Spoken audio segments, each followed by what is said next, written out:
আমি প্রথমে বাংলার মামাটি মানুষকে কৃতজ্ঞতা, ধন্যবাদ, প্রণাম এবং সালাম জানাচ্ছি।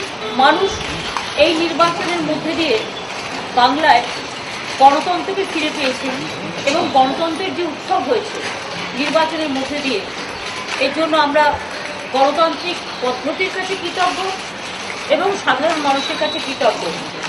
আজকের দিনে এই জয়টা আমি গ্রাম বাংলার সাধারণ মানুষকেই নষ্ট করতে চাই। এটা মানুষের জয়, এটা মামাটি মানুষের জয়। 21শে আগস্ট যদি ওয়েদার ঠিক থাকে আমরা এই জয়টা মানুষের উদ্দেশ্যে, মামাটি মানুষের উদ্দেশ্যে উৎসর্গ করবো বলে 21শে আগস্টের দিনটাই ঠিক করে রেখেছি। কারণ সেদিনটা আবার রাখি বন্ধন আছে। এই এখন পর্যন্ত যে রেজাল্ট বেরিয়েছে সেটা দেখে তাহলে মোটামুটি মনে হচ্ছে 13টা জেলা পরিষদ আমাদের কাছে থাকবে।